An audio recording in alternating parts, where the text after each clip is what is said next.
বাঙালি বা ভারতীয়দের কাছে কলার মোচা খুবই পরিচিত একটা সবজি। মোচার ঘন্ট বা চপ আমাদের প্রিয় খাবার। কিন্তু আশ্চর্যের বিষয় হলো, দক্ষিণ পূর্ব এশিয়ার দেশগুলো, বিশেষ করে থাইল্যান্ড এবং ভিয়েতনাম, এই সাধারণ কলা মোচাকেই এক বিশাল রপ্তানি শিল্পে পরিণত করেছে। পশ্চিমে এখন ভেগান বা নিরামিষভোজীদের সংখ্যা বাড়ছে, আর তাদের কাছে কলার মোচা এখন মিট অল্টারনেটিভ বা মাছ মাংসের বিকল্প হিসাবে সুপারফুড।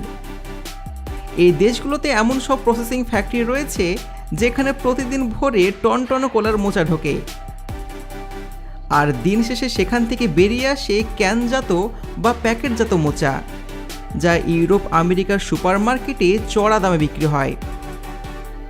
আসুন দেখি কিভাবে সাধারণ এই ফুল ফ্যাক্টরির জটিল প্রক্রিয়ায় দামি পণ্যে পরিণত হয়।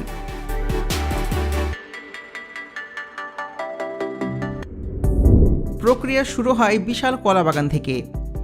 কলার কাঁধ বড় হয়ে যাবার পর গাছের নিচে ঝুলে থাকা মোচাটি কেটে ফেলা হয়। আগে এটি আবর্জনা হিসেবে ফেলে দেওয়া হতো বা গরুকে খাওয়ানো হতো, কিন্তু এখন এটি কৃষকের বাড়িতে আয়ের উৎস। তবে মোচা প্রসেসিংয়ের ক্ষেত্রে সময়ের গুরুত্ব অপরিসীম।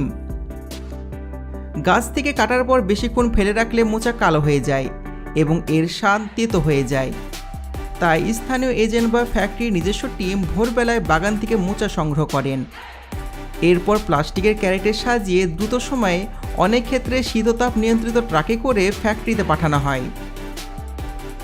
উদ্দেশ্য একটাই, মোচার সতেজতা এবং উজ্জ্বল রং ধরে রাখা।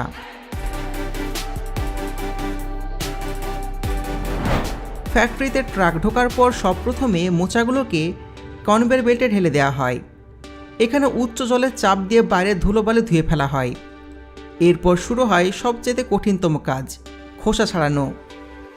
মোচার বাইরের দিকে গাঢ় লালচে এবং বেগুনি রঙের যে শক্ত খোলস বা পাতা থাকে, তা খাওয়ার অযোগ্য। ফ্যাক্টরির কর্মীরা দ্রুত হাতের সাহায্যে বাইরের খোলসগুলো ছাড়িয়ে ফেলেন। কিছু কিছু ফ্যাক্টরিতে এইগুলো মেশিনের সাহায্যে অটোমেটিক হয়ে থাকে। খোলস ছাড়ানোর পর বেরিয়ে আসে ভেতরের হলদেটে সাদা বা ক্রিম কালারের নরম অংশটি। এই অংশটি মূলত প্রসেসিংয়ের জন্য নেওয়া হয়। বাইরে ফেলে দেওয়া খোলসগুলো কিন্তু নষ্ট হয় না, এইগুলো চলে যায় কম্পোস্ট সার তৈরি করা ইউনিটে।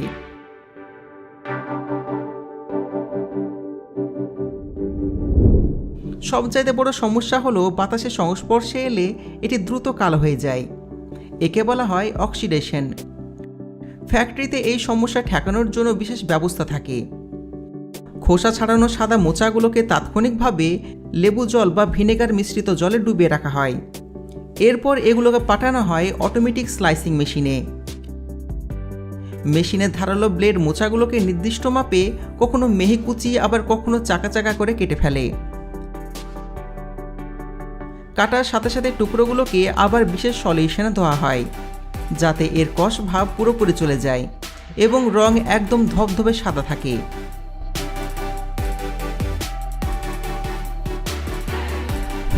বিশ্ববাজারে সবচেয়ে বেশি চাহিদা হচ্ছে ক্যানজাত মোচার। কাটার পর মোচার টুকরোগুলোকে ব্লাঞ্চিং ইউনিটে পাঠানো হয়। এখানে ফুটন্ত গরম জলে কয়েক মিনিটের জন্য মোচাগুলোকে সেদ্ধ করা হয়। এতে মোচার এনজাইম নিষ্ক্রিয় হয়ে যায় এবং এটি নরম হয়ে যায়। এরপরে ব্লাঞ্চ করা মোটাগুলো ঠান্ডা করে অটোমেটিক ফিলিং মেশিনের মাধ্যমে টিনের ক্যানে ভরা হয়। ক্যানের ভেতরে দেওয়া হয় ব্রাইন সলিউশন, অর্থাৎ লবণ ও জলের মিশ্রণ, অথবা সামান্য সিট্রিক অ্যাসিড। এই জল মোচাকে দীর্ঘক্ষণ ভালো রাখে। ক্যানগুলোর মুখ সিল করে দেওয়ার পর সেগুলোকে পাঠানো হয় বিশাল রিটোড মেশিনে, যেখানে উচ্চ তাপমাত্রায় ক্যানগুলোকে জীবাণুমুক্ত করা হয়। এই প্রক্রিয়ার ফলে ক্যানের ভেতরে থাকা মোচা কোনো ফ্রিজ ছাড়াই 2 বছর পর্যন্ত ভালো থাকে।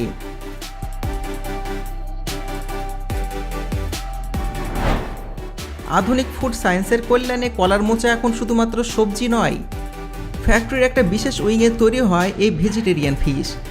কলার মোচা, আঁশ বা ফাইবারের গঠন অনেকটা মাছের পেশির মতন। এই ইউনিটে মোচাগুলোর সাথে বিশেষ মশলা এবং সামুদ্রিক শৈবালের নির্যাস মেশানো হয়। এরপর এগুলোকে বিশেষ ছাঁচে ফেলে মাছের মতন বা নাগেটের আকার দেওয়া হয়। এরপর এগুলোকে ভ্যাকুয়াম প্যাকেজিং করে ডিপ ফ্রিজ করা হয়। ইউরোপের বাজারে এই পণ্যটি ফিশ ফ্রি ফিশ নামে ব্যাপক জনপ্রিয়। যারা মাছ খান না তারা এই মোচার তৈরি খাবার খেয়ে মাছের স্বাদ ও টেক্সচার পান।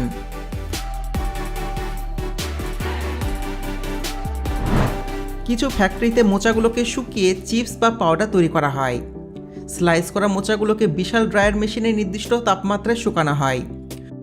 শুকিয়ে গেলে এগুলো ওজনে কমে যায় এবং পরিবহনে সহজ হয়ে যায়। এই শুকনো মোচা বা ডিহাইড্রেটেড বানানা ব্লসম গরম জলে ভিজিয়ে রাখলেই আবার তাজা মচমচে হয়ে যায়। ইনস্ট্যান্ট নুডলস বা রেডি টু কুক স্যুপের প্যাকেটে এই শুকনো মোচা ব্যবহার করা হয়। সবশেষে প্রতিটি ক্যান বা প্যাকেট কঠোর মান নিয়ন্ত্রণের মধ্যে দিয়ে যায়। ল্যাবরেটরিতে পরীক্ষা করা হয়, মোচার পিএইচ লেভেল ঠিক আছে কিনা দেখা হয়, কোনো ব্যাকটেরিয়া আছে কিনা চেক করা হয়, মেটাল ডিটেক্টরের ভিতর দিয়ে পাস করানো হয় যাতে কোনো ধাতব কণা খাবারের সাথে না থেকে যায়। সমস্ত প্রক্রিয়া উত্তীর্ণ হওয়ার পর ক্যান বা প্যাকেটগুলোর গায়ে চকচকে লেবেল লাগানো হয়। সেখানে লেখা থাকে বানানা ব্লসম ইন ব্রাইন বা ভেগান ফিশ ফ্লে। এরপর কার্টুনে ভরে এই পণ্যগুলো চলে যায় পোর্টে। সেখান থেকে জাহাজে করে পাড়ি দেয় আমেরিকা যুক্তরাষ্ট্র বা জার্মানির সুপার মার্কেটগুলোতে। আমাদের গ্রামে অবহেলিত মোচাই এইভাবে আজকে বিশ্বজুড়ে ডাইনিং টেবিলে জায়গা করে নিয়েছে।